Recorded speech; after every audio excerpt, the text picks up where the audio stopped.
Good morning. क्या हालचाल है प्यारे बच्चों। केमिस्ट्री क्विज में आपका स्वागत है। यहाँ पर हम लोग एक क्रैश कोर्स जेईई नीट 2021 के नाम से चला रहे हैं, जहाँ पर केमिस्ट्री सब्जेक्ट की पूरी तैयारी करवाई जाती है। तो बच्चों, इस क्रैश कोर्स के अंतर्गत आपको ये सब चीजें मिलने वाली है। Full chapter revision, online test, online combined test, previous year paper solution JEE और नीट दोनों में, प्रैक्टिस शीट और डाउट सोल्यूशन। तो बच्चों, इस क्रैश कोर्स को कैसे ज्वाइन करना है, आपकी स्क्रीन के सामने और इस वीडियो में कुछ लिंक दिए हैं। उन लिंक से आप इस क्रैश कोर्स को ज्वाइन कर सकते हैं। अब सबसे इंपॉर्टेंट चीज, अगर आपको ऑनलाइन टेस्ट देने हैं तो हमारा एक मोबाइल एप्लीकेशन है केमिस्ट्री पेज, इसको आप डाउनलोड और इंस्टॉल कीजिए। तो आपको इस केमिस्ट्री पेज में ये सारी चीजें मिलने वाली है। सारे के सारे जितने प्रीवियस और अपकमिंग ऑनलाइन टेस्ट होंगे वो हमारे केमिस्ट्री पेज मोबाइल एप्लीकेशन पर ही होंगे। आपको DPP, notes, result analysis, video lecture सारे के सारे इसी ऐप के माध्यम से प्रोवाइड किए जाएंगे। तो बच्चों, आप प्ले स्टोर में जाके केमिस्ट्री पेज एप्लीकेशन डाउनलोड कर लीजिए। आज हमारे पास है JEE main previous year paper solution 2020 के सारे क्वेश्चन का हम एनालिसिस करेंगे। चैप्टर होगा डीएनएफ ब्लॉक एलिमेंट। तो चलिए बच्चों, शुरू करते हैं। तो क्वेश्चन नंबर 1 है, the incorrect statements among 1 to 3 are. तो पहला स्टेटमेंट हमारे सामने है, tungsten +6 is more stable than chromium +6। Tungsten +6 is more stable than chromium +6। अब देखिए बच्चों, इस स्टेटमेंट को हमें प्रूव करना है कि ये गलत है या सही है। तो इसको हम दो तरीके से प्रूव कर सकते हैं। आपको मालूम होगा कि जो क्रोमियम है वो 3D सीरीज का एलिमेंट है, उसके बाद उसके जस्ट नीचे मॉलिब्डेनम है और उसके नीचे टंगस्टन है। तो जब हम ऊपर से नीचे आते हैं तो जो नीचे वाला एलिमेंट है यानी जो टंगस्टन है उसकी आईपी ज्यादा होती है as compare to chromium and molybdenum. इसका रीजन है बच्चों लेंथेनाइड कॉन्ट्रैक्शन। इसीलिए टंगस्टन का आईपी ज्यादा होगा एज कंपेयर टू क्रोमियम। अब जब आईपी ज्यादा है तो उसकी स्टेबिलिटी भी ज्यादा होगी। तो ये स्टेटमेंट एकदम करेक्ट स्टेटमेंट है। दूसरे तरीके से इसको देखते हैं, जितने हैवी एलिमेंट होते हैं, हैवियर एलिमेंट जैसे टंगस्टन और मॉलिब्डेनम, यानी जितना नीचे जाएंगे उतना हैवी एलिमेंट आपको मिलेगा। तो हैवियर एलिमेंट का जो हायर ऑक्सीडेशन है, higher oxidation state is more stable. तो यहां पर क्रोमियम और टंगस्टन का कंपैरिजन किया जाए तो tungsten is heavier element than chromium. तो इसकी जो हायर ऑक्सीडेशन स्टेट है वो ज्यादा स्टेबल होगी। तो दो तरीके से हम इसको चेक कर ले, यानी फर्स्ट इज करेक्ट स्टेटमेंट। अब आ जाओ स्टेटमेंट नंबर 2 पर। चलिए अब स्टेटमेंट 2 को चेक करते हैं। In the presence of HCl permanganate titration provide satisfactory result. जो स्टेटमेंट नंबर 2 है वो गलत है। जब भी हम KMnO4 के साथ वॉल्यूमेट्रिक टाइट्रेशन करते हैं तो हमेशा यूज किया जाता है डाइल्यूट H2SO4, न कि HCl और HNO। इसका रीजन देखिए, अगर KMnO4 की HCl के साथ रिएक्शन होती है तो बच्चों हमेशा आपको Cl2 मिलेगा, यानी जो HCl है it can oxidise into Cl2। तो यहां पर आपको कोई भी नेसेंट ऑक्सीजन नहीं मिलती है। दूसरा रीजन, अगर in case KMnO4 nascent oxygen देता है तो उस ऑक्सीजन का यूज हो जाता है HCl को Cl2 में कन्वर्ट करने। तो यहां पर ऑक्सीडेशन प्रोसेस नहीं हो पाती है, यानी जिस रिएजेंट का हम ऑक्सीडेशन करना चाह रहे हैं वो सही से नहीं हो पाता है, कोई सेटिस्फैक्टरी रिजल्ट नहीं आता। दूसरा, अगर हम KMnO4 का डाइल्यूट H2SO4 के साथ करते हैं तो बच्चों हमें जो है नेसेंट ऑक्सीजन मिलती है। आपने रिएक्शन देखी होगी, और नेसेंट ऑक्सीजन का काम होता है किसी दूसरे रिएजेंट को जिसका हम एनालिसिस कर रहे हैं उसका ऑक्सीडेशन करना। तो H2SO4 खुद ऑक्सीजन प्रोवाइड नहीं करता है, बल्कि कौन करता है, KMnO4 करता है। तो H2SO4 के साथ तो सेटिस्फैक्टरी रिजल्ट आता है, लेकिन HCl के साथ और HNO3 के साथ सेटिस्फैक्टरी रिजल्ट नहीं आता है। तो 2 is incorrect. Some lanthanide oxide can be used as phosphorus. तो यहां पर ये स्टेटमेंट भी एकदम करेक्ट है। 3 स्टेटमेंट इज करेक्ट। तो बच्चों केवल सेकंड स्टेटमेंट ऐसा है जो कि इनकरेक्ट है, तो हमारा आंसर हो जाएगा question number 2, the third ionization enthalpy is minimum for. तो सबसे पहले सबके आप इलेक्ट्रॉनिक कॉन्फ़िगरेशन लिख देते हैं। तो इधर CO, सेकंड है Fe, तीसरा है निकल और चौथा है Mn। CO का होता है 27, Fe का 26, निकल का 28 और Mn का 25। ठीक, यहां पर होता है 3d7 and 4s2, करेक्ट। यहां पर होता है 3d6 and 4s2, यहां पर 3d8 and 4s2 और यहां पर 3d5 and 4s2। Clear. Third IP का मतलब है कि इससे 2 इलेक्ट्रॉन निकल गए और तीसरा हम निकालने की कोशिश कर रहे हैं। तो ये हो जाएगा 3d7, ये हो जाएगा 3d6, ये हो जाएगा 3d8 और यहां पर आ जाएगा 3d5। ठीक, अब यहां से आपको इलेक्ट्रॉन निकालने हैं। सबसे आसान उस एलिमेंट से इलेक्ट्रॉन निकालना होगा जो मोस्ट स्टेबल कॉन्फ़िगरेशन देगा। तो बच्चों यहां पर सबसे मोस्ट स्टेबल कॉन्फ़िगरेशन आएगी ये वाली Fe वाली, क्योंकि 6 से 5 में कन्वर्ट होना आसान है। तो ये क्या होगा, ये 3d6 बनाएगा, ये 3d5 बनाएगा, ये 3d7 बनाएगा और ये 3d4 बनाएगा। सबसे स्टेबल कौन सा हुआ, ये। तो इसके लिए ये प्रोसेस इजी है, इसीलिए जो है Fe की थर्ड आईपी सबसे कम होगी। तो बच्चों हमारा आंसर हो जाएगा बी। चलिए क्वेश्चन नंबर 3, यहां पर असर्शन रीजन टाइप का क्वेश्चन है। पूछा है for the following assertion and reason the correct option is. तो पहले असर्शन पढ़ लेते हैं। For hydrogenation reaction the catalytic activity increases from group 5 to group 11 matter with maximum activity shown by the group 7 to 9 element. Reason, the reactants are most strongly absorbed on 7 to 9 element. तो यहां पर इस catalytic activity के बारे में इसने discuss किया है।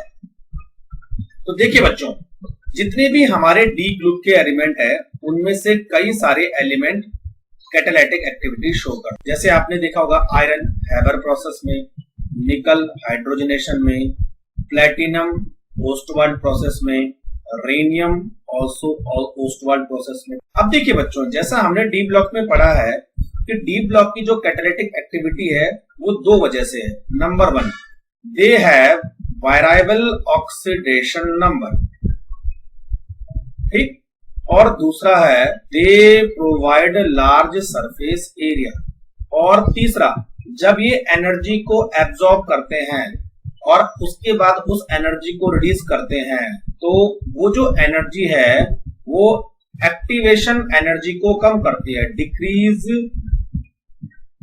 एनर्जी ऑफ एक्टिवेशन, इसीलिए कैटलिस्ट की तरह काम करते हैं ना। ये 3 रीजन। अब देखिए बच्चों, हमारे पास जो डी ब्लॉक है वो 3 से लेकर और कहां तक है 12। ये पूरे के पूरे 10 ग्रुप हैं जिनमें कि डी ब्लॉक के एलिमेंट आते हैं।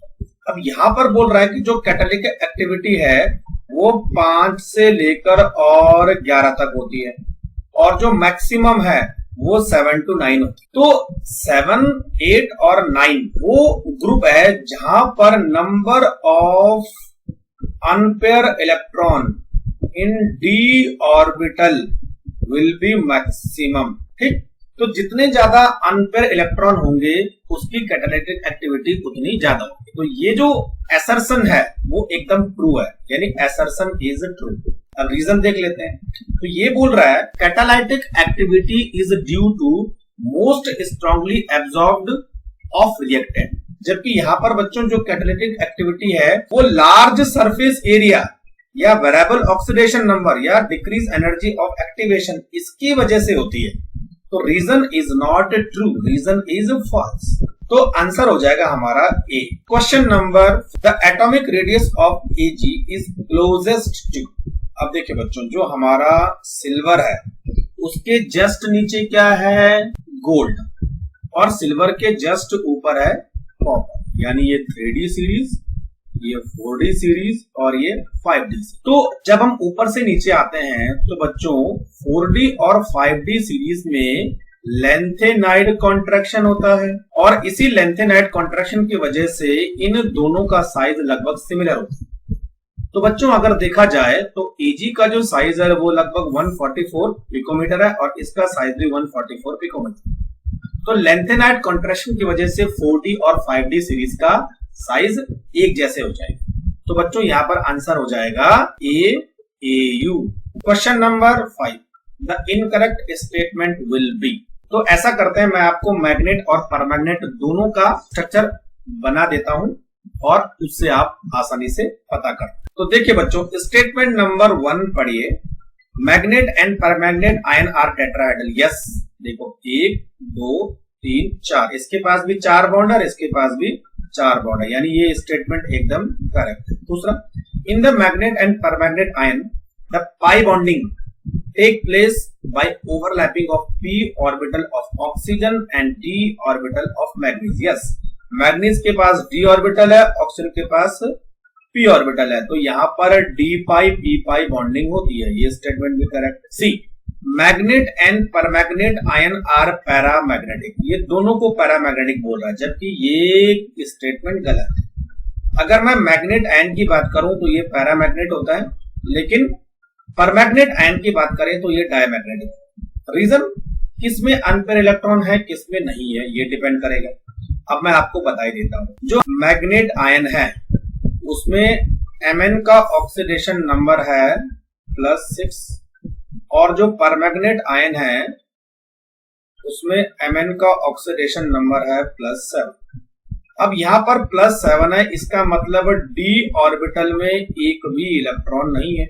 Mn का कितना होता है 25, यानी 3d5 4s2, तो सारे के सारे इलेक्ट्रॉन निकल गए तो d खाली हो गया। अब d खाली हो गया, इसका मतलब वो आर्गन का इलेक्ट्रॉनिक कॉन्फ़िगरेशन शो करेगा, तो सारे इलेक्ट्रॉन पेयर्ड होंगे, इसीलिए ये डायमैग्नेटिक। लेकिन अगर यहाँ पर Mn 6 है तो d में एक इलेक्ट्रॉन होगा, तो एक इलेक्ट्रॉन अनपेयर इलेक्ट्रॉन रहेगा, इसका मतलब ये पैरामैग्नेटिक।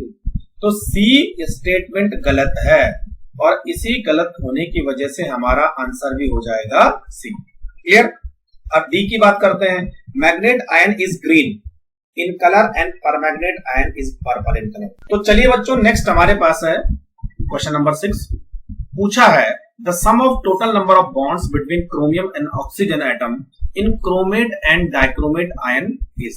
तो टोटल नंबर ऑफ बॉन्ड आपको पता करना है। सबसे पहले क्रोमेट और डाइक्रोमेट आयन का स्ट्रक्चर हम देख लेते हैं। अब देखिए बच्चों, इसमें बॉन्ड गिनना है, तो 1 2 3 4 बॉन्ड ये रहे, ठीक, और यहाँ पर 1 2 3 4 5 6 7 8, तो 8 बॉन्ड इसके पास है और 4 बॉन्ड इसके पास है, टोटल कितने बॉन्ड हुए 12। तो यहाँ पर बच्चों आंसर हो जाएगा 12।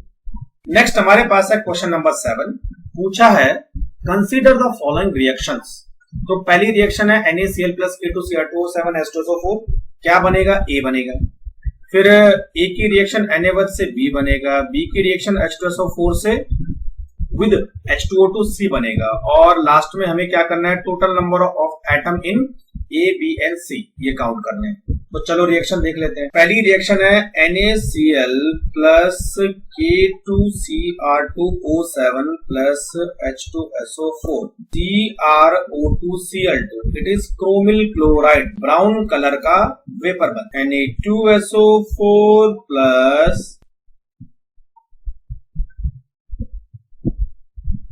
H2, ठीक है। यहाँ पर मैं बैलेंस नहीं कर रहा हूं, सीधे हमारा रिएक्शन से मतलब है, तो ये हमारा ए हो गया।